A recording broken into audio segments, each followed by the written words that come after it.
Electric current is a source of magnetic field. Biot Savart's law, इसने सबसे पहले हमको बताया कि अगर करंट I फ्लो हो रही है, then because of a very small length, that is current element, किसी भी लोकेशन पर मैग्नेटिक फील्ड कितना होगा, dB is equal to mu naught upon 4 pi IDL sin theta upon r square. This was given by Biot-Savart, and that was the relation between magnetic field strength dB and electric current I. ये इन दोनों के बीच का relation था. Magnetic field और electric current, इनका relation एक और scientist ने बड़े अच्छे से एक्सप्लेन किया, and that was Ampere. That law is known as Ampere's circuital law. Ampere circuital law को अलग अलग राइटर्स ने अलग अलग तरीके से एक्सप्लेन किया है, तो मैं अपने तरीके से एक्सप्लेन करता हूं. एक कंडक्टर में इलेक्ट्रिक करंट I फ्लो हो रही है, and we know I is the cause of magnetic field B. I के कारण B बनता है, तो I कितना B बनाएगा?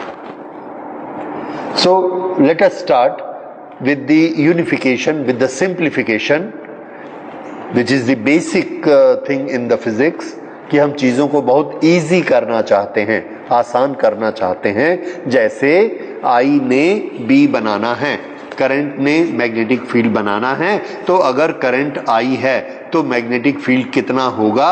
आंसर मैग्नेटिक फील्ड भी हम मान लेते हैं I ही होगा. सबसे सिंपल क्या, कितनी करंट फ्लो हो रही है? I, तो मैग्नेटिक फील्ड भी कितना बनेगा? I. If the current is 2I, then the magnetic field is 2I. Very simple. Okay. So, I current in a conductor generate magnetic field. How much? I. ठीक. अब वो I magnetic field जैसे ही उस conductor के बाहर आता है, it interacts with the medium. Medium क्या करता है? मीडियम उसको काट के छोटा कर देता है, एब्जॉर्ब कर लेगा कुछ क्वांटिटी और कुछ क्वांटिटी को आगे बढ़ने देगा. कितना मैग्नेटिक फील्ड हम ऑब्जर्व करते हैं मीडिया में? फिर से कुछ को उसने एब्जॉर्ब कर लिया और कुछ हमको दिखता है. दिखता है मींस हम एक्सपीरियंस करते हैं. तो हम कितना एक्सपीरियंस करते हैं डिपेंड करता है कि उस मीडियम की एक कैरेक्टरिस्टिक कितनी है. कौन सी कैरेक्टरिस्टिक? परमिएबिलिटी. राइट. तो अगर करंट I बनती है और मीडियम की परमिएबिलिटी म्यू है, तो हमको मैग्नेटिक फील्ड कितना मिलने वाला है? Mu into I. Mu into I, ये मैग्नेटिक फील्ड. अच्छा, अब ये मैग्नेटिक फील्ड जो म्यू इंटू I मिला, अगर हमारा मीडियम फ्री स्पेस है तो म्यू की कौन सी वैल्यू हम लेंगे? Mu naught. तो मैग्नेटिक फील्ड कितना बना? Mu naught I. ये जो मैग्नेटिक फील्ड है, इसको हम पकड़ते हैं. किस तरह से पकड़ते हैं? हमने एक ऐसा गोला बनाया लाइन का कंडक्टर के चारों तरफ, ये, और मैग्नेटिक फील्ड को पकड़ लिया. हर लोकेशन पर हमने जाके देखा मैग्नेटिक फील्ड कितना. अब इसके चारों तरफ हमने सर्कल बनाया, उस सर्कल में एक पर्टिकुलर पॉइंट पर देखा मैग्नेटिक फील्ड कितना है, तो मान लो वहां पर मैग्नेटिक फील्ड B. तो ये एक सपोज कंडक्टर है जिसमें करंट फ्लो हो रही है, और ये इधर से ऐसा जा रहा है बहुत लंबा. इसमें करंट कितनी है? I. इसने मैग्नेटिक फील्ड अपने चारों तरफ कितना बना लिया? I. और उसके बाद इस मीडियम ने उसको काट के कितना कर दिया? Mu naught I. उसको, इसने जो मैग्नेटिक फील्ड निकाला, उसको पकड़ने के लिए हमने ये सर्कल बना दिया. इस सर्कल ने क्या किया? इसके पूरे मैग्नेटिक फील्ड को घेर लिया. अब मैं इस सर्कल को देखता हूं, यहां पर मैग्नेटिक फील्ड की डायरेक्शन क्या और स्ट्रेंथ क्या. यहां पर मैग्नेटिक फील्ड की स्ट्रेंथ मेरे को मिलती है B. ये वाली लेंथ है छोटी सी लेंथ dl. यहां पर मैंने देखा कि मैग्नेटिक फील्ड की डायरेक्शन अलोंग दिस लाइन है. ये लाइन क्या है? देखिए, इस कंडक्टर में करंट फ्लो हो रही है, ये सर्कल बनाया, ये मैग्नेटिक फील्ड मेरे को ऐसे मिलता है, ये प्रैक्टिकली देखा ऐसे मिलता है, उसकी कुछ ना कुछ स्ट्रेंथ होती है। मैं क्या करता हूं, यहां पर मैग्नेटिक फील्ड मेरे को मिला 5 5 5 5 5 और ये पूरी लेंथ है 100। 5 को 100 से मल्टीप्लाई कर दिया, कितना हो गया 500। अच्छा, अब मैंने क्या किया, इस सर्कल को हटाकर इतना बड़ा सर्कल बनाया। ये जो सर्कल था, ये सर्कल 100 था, ये वाला सर्कल 500 लेंथ का है।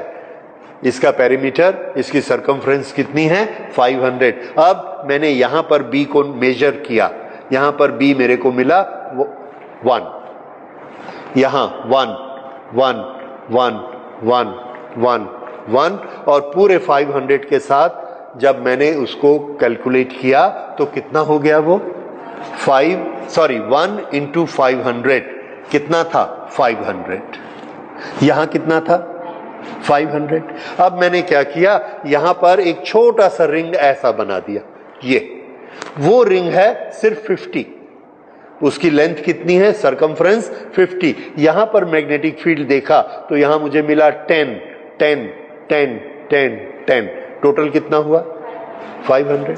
यानी ये वाला जो कंडक्टर है, इस कंडक्टर के कारण मीडियम में जो मैग्नेटिक फील्ड आया वो कितना है 500।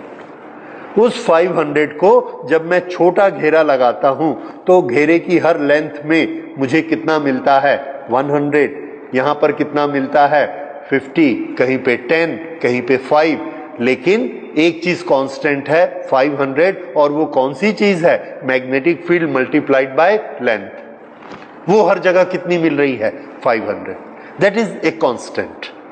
किसके लिए कांस्टेंट है, इस करंट I के लिए, जो कि कितना बना रही है mu naught I is equal to 500 बना रही है। अब मैंने I को बढ़ा दिया, I को बढ़ा दिया तो म्यू नॉट इंटू I 1000 हो गया, तो मैग्नेटिक फील्ड कितना बना 1000। अब मैं यहां पर देखता हूं इसकी लेंथ है 100, तो मुझे मैग्नेटिक फील्ड कितना मिलता है, आप समझ गए, यस 10 10 10 10, टोटल कितना आ जाना चाहिए 1000, क्योंकि हम घेर किसको रहे हैं 1000 को।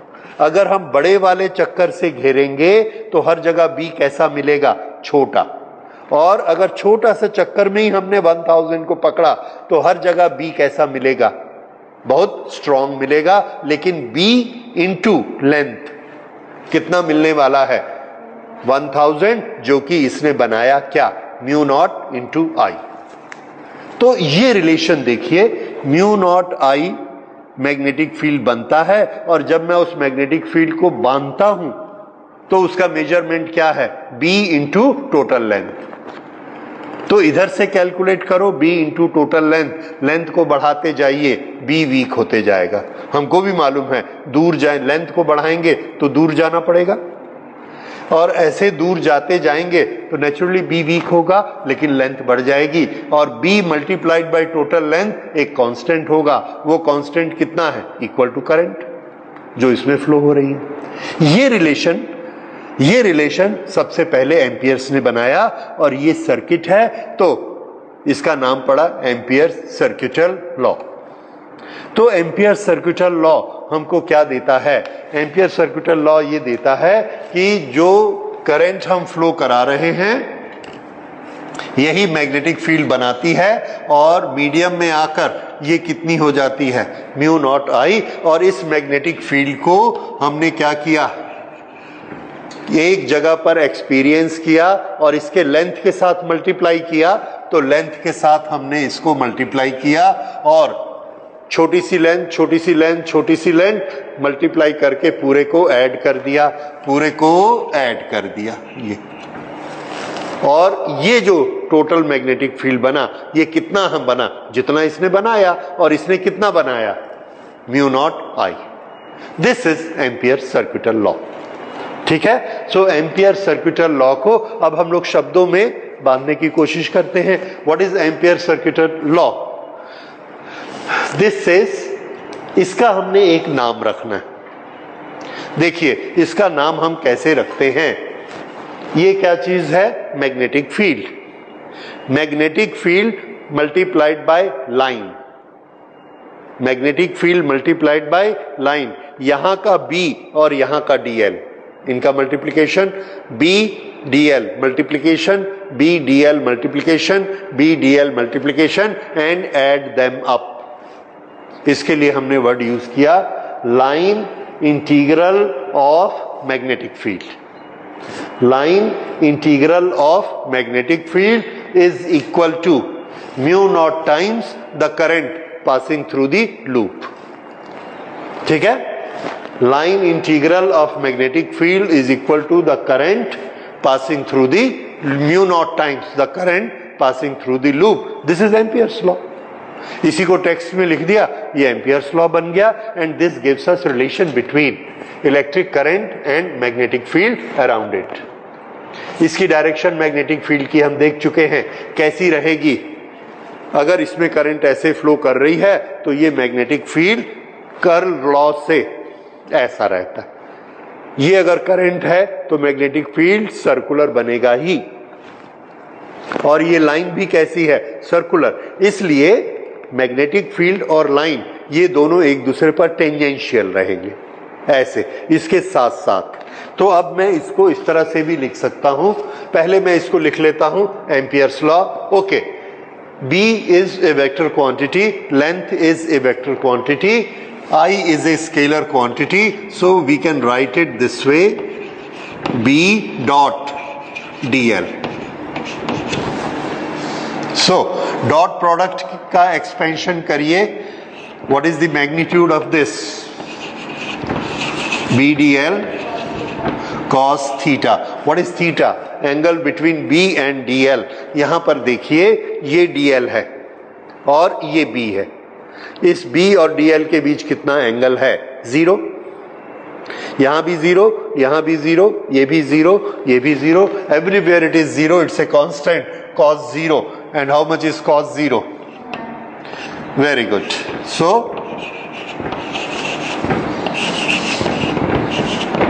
Mu naught I is equal to close integral BDL। अब इसका नाम क्या है? Line integral of magnetic field. So I will write it this way,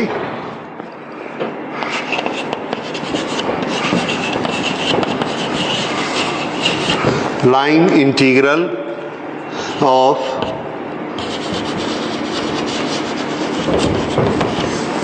magnetic field along a loop। इस लूप के साथ साथ हम जा रहे हैं, ये करंट और this is electric current I, और यहां पर मैग्नेटिक फील्ड कैसा बना? ये B, और यही क्या है? DL। इसके साथ साथ हम ऐसे चलते हैं, BDL BDL BDL, एंड सबको आपस में ऐड किया तो इंटीग्रेट BDL। सो इसका नाम है लूप। इस लूप में हमने क्या कैलकुलेट किया? Line integral of magnetic loop. Okay, line integral of magnetic field along A loop is mu naught times the electric current passing through the loop, passing through the loop और threading through the loop. ये उसी तरह से है ये loop, जैसे हम embroidery करते समय ऐसा बीच में से धागा निकालते हैं लूप के अंदर से, ये दिस इज थ्रेडिंग थ्रू। वो जो करंट है उसका मेजरमेंट कितना है? I। तो मैग्नेटिक फील्ड कितना बनेगा? Mu naught into I। और जो भी हम लूप लगाएंगे वहां पर वो मैग्नेटिक फील्ड की स्ट्रेंथ ऐसी हो जाएगी कि क्लोज्ड इंटीग्रल ऑफ BDL किसके बराबर हो जाएगा? म्यू नॉट I के बराबर होगा। This is Ampere's law. Okay, अब ये जो एम्पियर्स लॉ बना है, इस एम्पियर्स लॉ से हम लोग बहुत सारे एप्लीकेशंस इसके कर सकते हैं, and this makes a very easier calculation for magnetic field due to electric current in different shapes। जैसे अगर एक सोलेनॉइड में करंट फ्लो हो रही है तो उसके अंदर मैग्नेटिक फील्ड कितना होगा, एक टॉरॉइड में मैग्नेटिक फील्ड कितना होगा, स्ट्रेट लाइन के कारण मैग्नेटिक फील्ड कितना होगा, सर्कल के कारण मैग्नेटिक फील्ड कितना होगा, ये सब को हम लोग बड़े इजीली इससे निकाल सकते हैं। कैसे कैलकुलेट कर सकते हैं? तो हमारा जो मोडस ऑपरेंडी रहेगा, यानी काम करने का जो तरीका रहेगा, वो उसी तरह से रहेगा जैसे मोर और लेस हमने गॉस थ्योरम में किया था। गॉस थ्योरम में हम क्या कैलकुलेट करते थे? Electric flux. इसमें हम क्या कैलकुलेट करेंगे? इसमें हम कैलकुलेट करेंगे BDL, that is line integral of magnetic field. ये हमको कैलकुलेट करना है। उसके लिए हम क्या बनाएंगे? एक लूप। गॉसियन सरफेस एक चीज हम बनाते थे अराउंड दी चार्ज। यहां पर हम कंडक्टर के चारों तरफ एक लूप बनाएंगे और इस लूप का नाम देंगे एम्पीरियन लूप। उस एम्पीरियन लूप में हम किसको कैलकुलेट करेंगे? BDL। और इधर किसको कैलकुलेट करेंगे? I। उसके बाद इस इक्वेशन को सेट कर देंगे। अगर हमको I मालूम है, DL मालूम है, तो क्या कैलकुलेशन हो जाएगी? B की कैलकुलेशन हो जाएगी। This is how we will find out B for different current configurations, for different type of current directions. Okay, so let us start it. सबसे पहले हम करते हैं, if there is a straight infinite long conductor in which the current flowing is I, then what is the magnetic field at a particular length? So we will start application.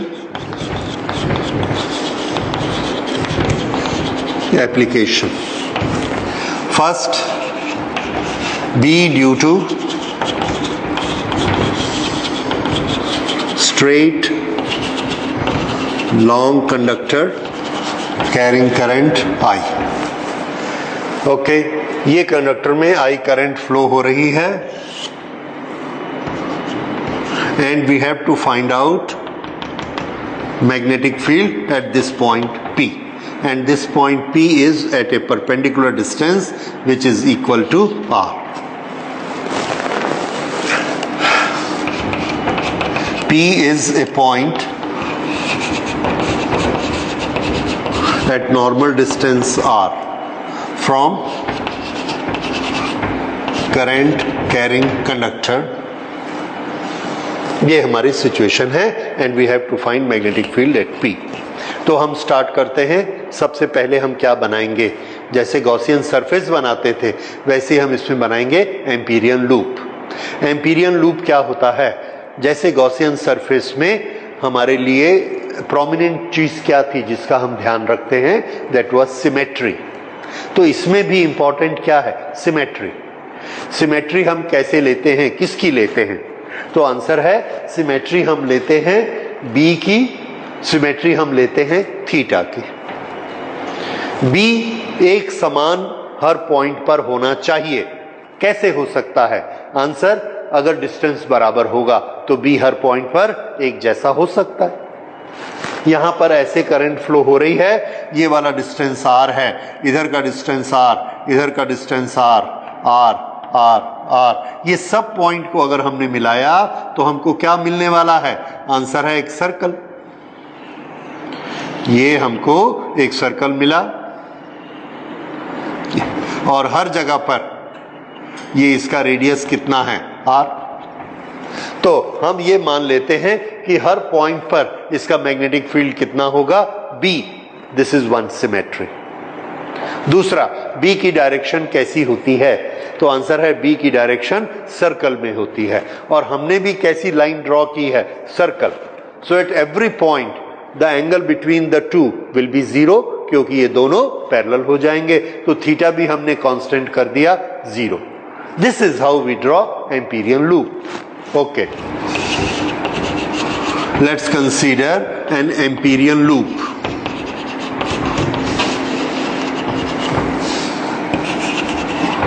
Let's consider an Amperian loop in shape of coaxial circle.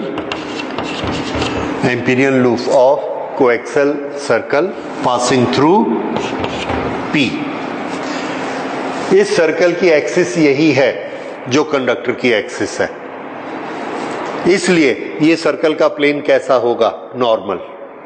ठीक है, okay. B is also circular, then at every point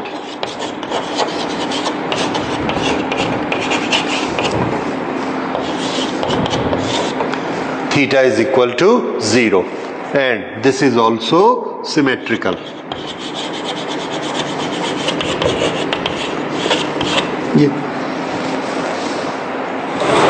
okay, ये हमने number 1 कर लिया। क्या? Consider N Amperian loop, describe the symmetry of B and describe the symmetry of theta. ये हमने first step में कर लिया। अब सेकंड स्टेप में क्या करना है? सेकंड स्टेप में ये जो था हमारा, इसमें इसकी वैल्यू फाइंड आउट करेंगे, थर्ड स्टेप में इसकी वैल्यू फाइंड आउट करेंगे, और फोर्थ स्टेप में इक्वेशन को सेटअप कर देंगे। Okay, now we go to second step. Here closed integral b dl cos theta is equal to, now at every point b is a constant, it will come out, theta is 0, so it will become 1, and here we will have b closed integral dl. b closed integral dl is how much?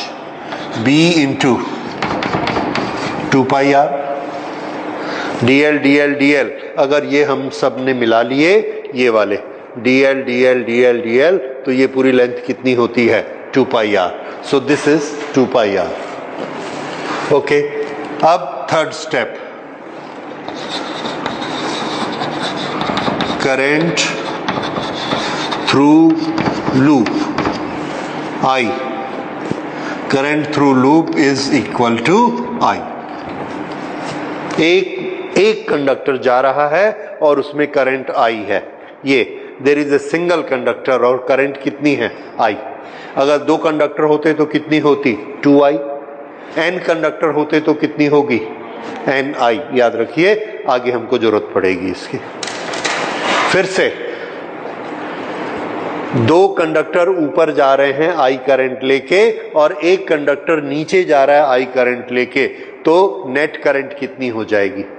+2I minus 1I is equal to 1I, that is net current. इस तरह से हमको net current calculate करनी है passing through it. अगर यहां से ऐसे 4 कंडक्टर निकल के आ रहे हैं और यहां से घूमकर ऐसे 4 कंडक्टर वापस जा रहे हैं, then how much is the net current? 0। समझ में आया? ऐसे भी केसेस आएंगे जब आने वाली करंट और जाने वाली दोनों हमारे लूप के अंदर आ गई, तो नेट करंट क्या हो जाएगी? 0। अगर इसमें से ये 4 ऐसे आ रहा है और यहां से बाहर से 4 जा रहा है, तो नेट करंट कितनी होगी?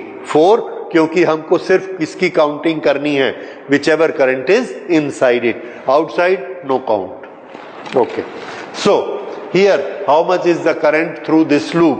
The answer, current through the loop is I. Okay,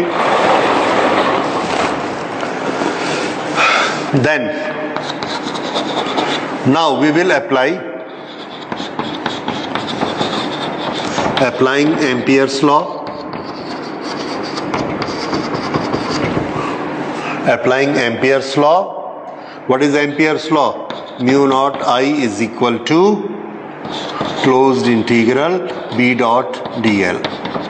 This is Ampere's law. In this we will put values. Putting values. Mu naught into I has a value I is equal to B dl closed integral. We found the value to be B into 2 pi r, and this gives us B is equal to mu naught I upon 2 pi r. And what is B? Magnetic field along the loop. When we say magnetic field along the loop, this is loop, so this is magnetic field at every point of the loop, and P is on the loop. इसलिए P पर भी magnetic field कितना हो गया, ये समझ आया? So when we find out magnetic field on the loop, that means we have found out magnetic field at P. So here B is this much. This is magnetic field at point P, and this is magnetic field due to a straight current carrying conductor, and this is the magnetic field at what distance, R. तो ये हमने याद कर लिया. Straight line पर कैसी होनी चाहिए, infinitely long. Right? So for a very long, for infinitely long conductor, this is the expression for magnetic field. Okay, now let's go for another derivation.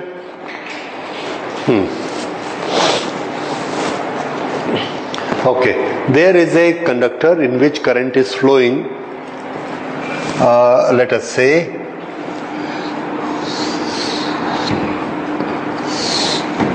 this is a conductor. Throughout this the charges are moving and there is a total current that is I. ये जो I है, this is distributed all over this area.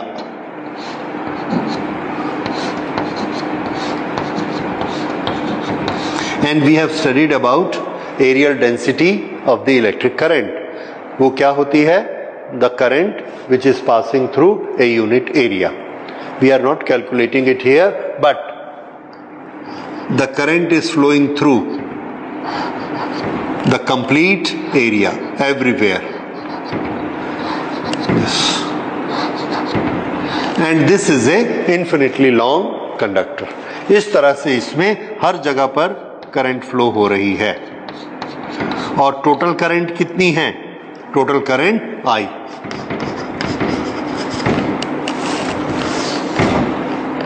Total I. Right. Okay. Now what is our target? Our target is to find out electric field. ये जो current flow हो रही है, इस conductor की एक एक्सिस है. This is axis of the conductor. Now we will calculate magnetic field due to this current at various distances. Which are the distances? The answer is, we will find out magnetic field here, point P here. We will find out when point P is here. We will find out magnetic field when point P is here. इस situation को क्या कहेंगे? P is outside. Outside conductor. इसको क्या कहेंगे? On the surface. इसको क्या कहेंगे? Inside conductor. ये तीन लोकेशन इसकी हैं. P outside, P on the surface and P inside, and we will try to find out magnetic field at all these three locations. So we will start with location number 1. And now you know how to do it. First location, when P is outside. When P is outside, we will do all those 4 steps which we have done. वही 4 step हमने करने हैं जो हम पहले कर चुके हैं. ये this is Amperian loop. We will do same steps as earlier, and what do we find? B is equal to mu naught I upon 2 pi r. Simple. ये यहां पर क्या आ गया? Magnetic field at this point. B outside. B outside. ठीक है? Okay. Now situation number 2. On the surface. When we go to this point, situation number 2. This was let's write it B1 2 3, जो भी आप लिखना चाहें. Okay. O लिख लिया, O लिख लीजिए. This is B on the surface, S. ये कितना होगा? आंसर है ये स्मॉल r यहां से छोटा होते जा रहा है. Again I will draw r here. ये डिस्टेंस कितना है? r. और ये जो इसका रेडियस है, this radius is capital R. Okay.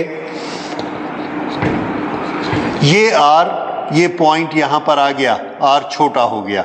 फिर ये यहां आ गया, R और छोटा हो गया. फिर ये पॉइंट यहां आ गया. अब इस R की वैल्यू किसके बराबर हो गई? R के बराबर. तो मैग्नेटिक फील्ड कितना हो जाएगा? At the surface mu naught I upon 2 pi into R. इस R की जगह क्या लेना? R. Magnetic field at the surface of a conductor is mu naught I upon 2 pi R. Now can you tell me which is larger, which is more or which is stronger? Answer is this is stronger. क्यों? इस R से ये R छोटा है. अगर ये छोटा है तो ये पूरी क्वांटिटी बड़ी हो गई. So this is the maximum magnetic field. Okay, now we go inside at this point. At this point, what should be the magnetic field? I will draw it here for clarity. This is the point and this is R. तो यहाँ पर हम फिर start करते हैं calculation and we draw an Amperian loop. This is our Amperian loop here. If this is Amperian loop and its radius is R, ठीक है? We will start calculation. Magnetic field कैसा होगा? सर्कल में B is along the loop. ठीक है. Theta कितना हो गया? 0. ठीक है. We won't write it, but in examination you can write it. So अब हम इसके लिए कैलकुलेशन करते हैं. This is what? Third case. P is inside. और inside का मतलब क्या होता है? R is smaller than R. यहां पर क्या है? R is equal to R. यहां पर क्या है? R is larger than R. This is case 1, this is case 2, this is case 3. Now, if this R is smaller than R, let us start it. Okay, first, closed integral BDL is equal to closed integral B dl cos 0 is equal to B बाहर आ जाएगा because it is symmetrical at all the points, that is a constant, and then we will have closed integral dl and this closed integral dl will become 2 pi R. ये हो गया. तो ये हमने close integral BDL कितना निकाल लिया? B into 2 pi R. Then next, how much is the current passing through it?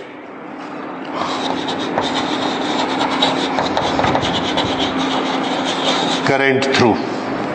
अब ये करंट थ्रू को किस तरह से निकालना है? ये टोटल करंट कितनी है? I. और ये I करंट कितने एरिया में से पार हो रही है? Pi R square. तो ये बताइए यूनिट एरिया में कितनी करंट पास हो रही? फिर से, pi R square area is carrying the current I, then 1 unit area will carry how much current? I divided by pi r square. ठीक है. ये कितने एरिया में करंट पार हो रही है? यूनिट एरिया में. I will write it here, the current passing through unit area. So current through unit area, current divided by total area. Then current through given loop.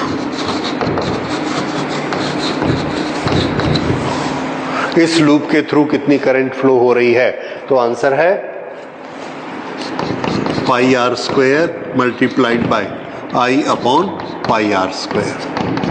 That is equal to I r square upon r square. This is the current passing through the loop. I passing through the loop is this much.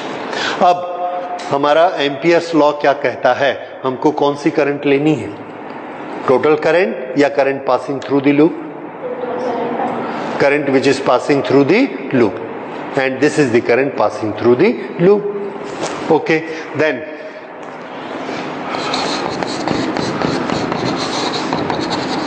applying Ampere's law.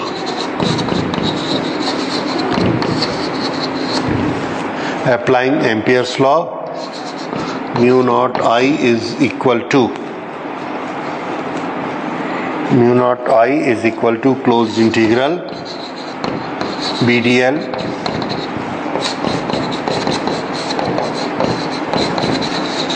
putting values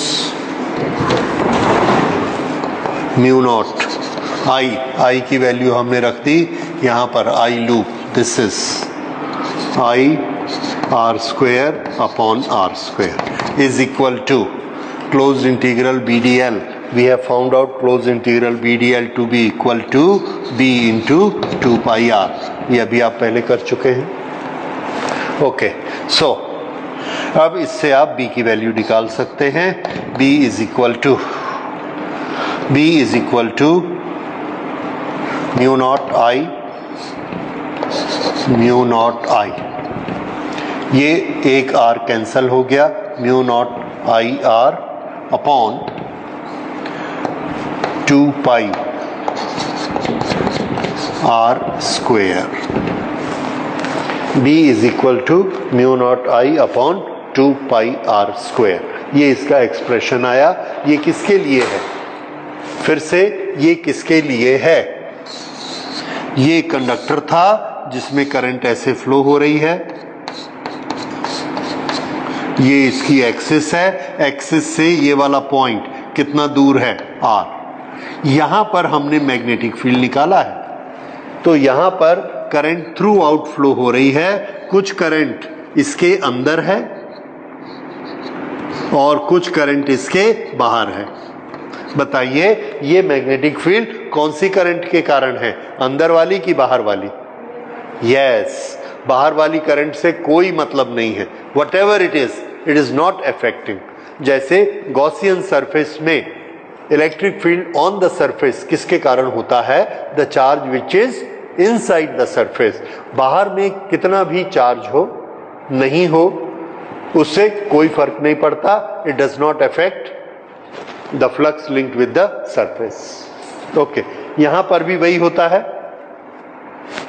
कौन सी current effective होगी? The current which is inside the loop, and the current which is outside the loop we don't have to calculate, because that does not give magnetic field any value over here. ये सब का magnetic field यहाँ पर बराबर हो जाता है, and it is only this current which affects the magnetic field here. Okay, और ये करंट की वैल्यू हमने यहाँ पर निकाल ली थी, तो इसकी वैल्यू हमने यहाँ पर रखी थी ये, और इससे हमको ये B की वैल्यू यहाँ पर मिली. अब इसमें R is the radius of the conductor. What is this R? R is distance of this point P. अगर ये यहाँ चला जाएगा तो ये R की वैल्यू चेंज हो जाएगी, फिर R की वैल्यू चेंज हो जाएगी, R की वैल्यू कम हो जाएगी. So this R is a variable, but this R is a constant. Why? This is a radius. तो radius इसका इस point P के अंदर या बाहर जाने से is the radius changing? Answer no. If the radius is not changing, then radius is a constant. Here, this is a constant, and during the experiment, I is a constant, which is changing term only R.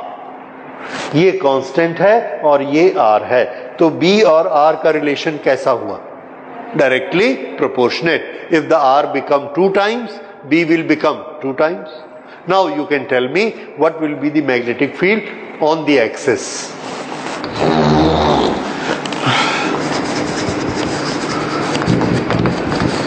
Magnetic field at axis. Axis पर क्या होता है? R 0. Therefore B is equal to 0. ठीक है? और देखिए, within conductor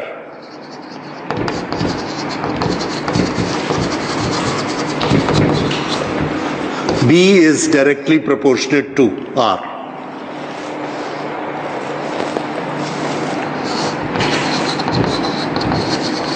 Outside conductor, B is proportionate to. Outside के लिए हमारे पास क्या फॉर्मूला था, ये फॉर्मूला देखकर आप बता सकते हैं B कैसा था. Rest everything was constant, so B was proportionate to 1 upon R. On the surface,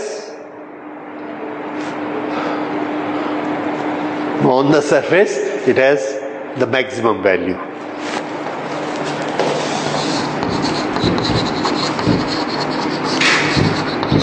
On the surface, B is maximum. And how much is that maximum value? That maximum value was mu naught I upon 2 pi R. ये R की सबसे छोटी value. और जैसे ही surface के अंदर जाएंगे तो उसका एक रिलेशन चेंज हो जाएगा. Now it will be directly proportionate to R. अब अंदर जाते जाएंगे R छोटा होता जाएगा. अगर R छोटा होगा तो B का क्या होगा, कम या ज्यादा? कम होते जाएगा. जबकि बाहर में अगर R छोटा होगा तो B क्या होगा, बढ़ता जाएगा. So this is a peculiar relation and we can draw a very interesting graph with it. That graph is between B and R. The conductor has got, this is location of the axis, origin 0. This distance denotes R, which is radius of the conductor, and outside it is R, which is increasing. This shows magnetic field B. Now, how much is magnetic field when R is equal to 0 on the axis? Answer, magnetic field is 0. After that, when we are going to this distance, R is increasing. What is happening to the magnetic field? Answer, the magnetic field is also increasing according to our relation. So, but that change in magnetic field, that is linear. Linear means B power 1, R की power 1, and that gives a linear relationship. तो जैसे जैसे R बढ़ेगा वैसे वैसे B भी बढ़ता जाएगा, and this will go like this. Straight line. ये स्ट्रेट लाइन किसका ग्राफ दिखाता है? B वर्सेस R, और दोनों की पावर कितनी है? 1 1. सो this is a straight line. कब तक बढ़ते जाएगा? जब तक ये कहां पहुंच जाएगा? सरफेस. ये यहां पहुंच के मैक्सिमम हो गया, और जैसे ही ये आउटसाइड पे आएगा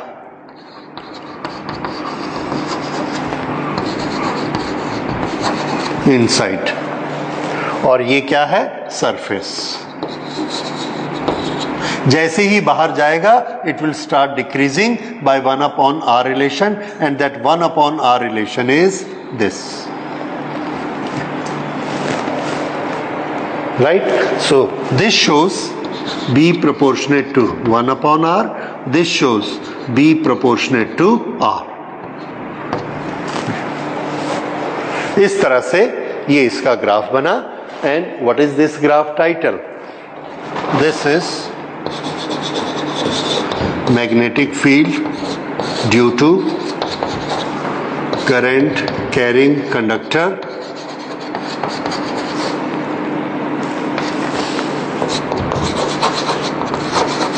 inside and outside the conductor.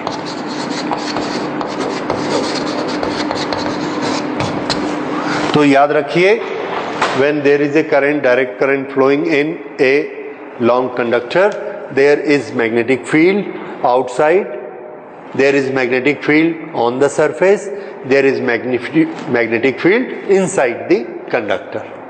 सिर्फ जीरो कहां पर होगा? 2 लोकेशन बताइए. One location, 0 is at the axis, other location at infinity.